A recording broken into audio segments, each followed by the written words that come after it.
I'm Christy Walleter, a biokineticist practicing in Joburg, South Africa. In my previous videos, we went over a little bit more of the physics behind riding and jumping and stability. I would suggest that you watch that before we get into the next video. You might be asking, why get into the physics of this? I'm not sure about you, but for me to understand and remember something, I feel like I have to really understand it. So I wanted to get into truly understanding why your equipment and your anatomy and your skill impacts you and how it makes you a better rider. Remembering from the previous video, the further your center of mass is from your base of support, the less stable you will be. So this position here, center of mass when you're in a jumping position, is a little bit further forward because you are, by leaning most of your weight forward, you're changing the position of your center of mass from an upright position. That the further the center of mass is from your base of support, which would be the ball of the foot in the stirrup, the less stable you will be.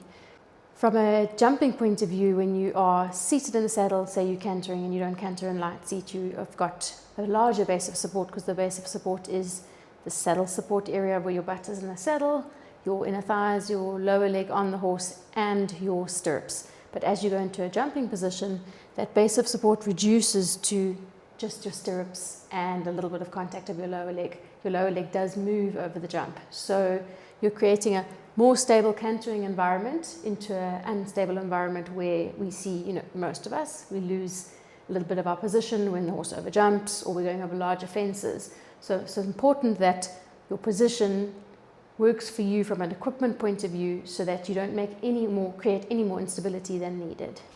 Now, probably the most confusing element of this is the rider's anatomy and how that affects your equipment, because we're looking at individual anatomy differences between your thigh, your femur length to your shin ratio. So what I've done is I've made a little model at home, and I'll just show on this saddle here kind of what I'm looking at.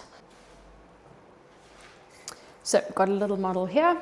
I will go into what all these parts are now on the wall, but obviously foot, you can see me in the camera there, tibia or shin, femur, thigh, and then just a trunk representation.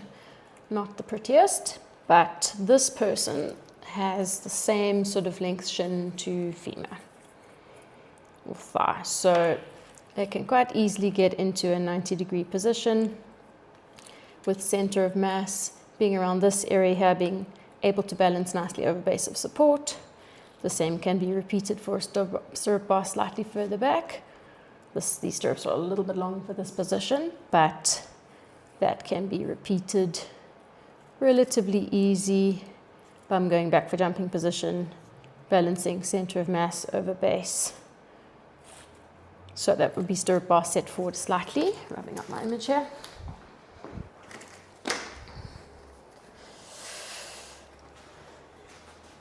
This poor guy, like me, has a much longer femur to shin ratio there, even though I'm quite short. So say the stirrup bar's a little bit further back. To get the center of mass over the base of support, this bum is very, very far forward in the saddle here. So if we wanted to be a little bit more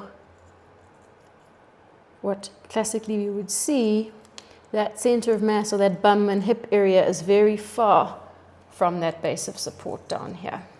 So what often happens then is that leg will swing forward over the jump. I just want to show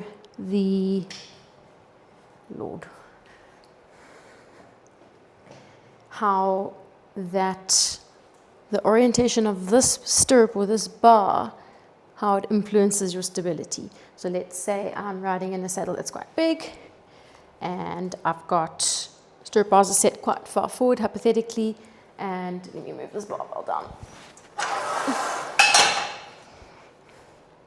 I'm wanting to get into a jumping position. The leg, to get into that jumping position, the leg wants to swing forward like that. Now, with my anatomy, that is not comfortable. A stirrup bar set a little bit further back means that I can get into that bent knee position a lot easier than being with my stirrup bar set further forward. Oh God,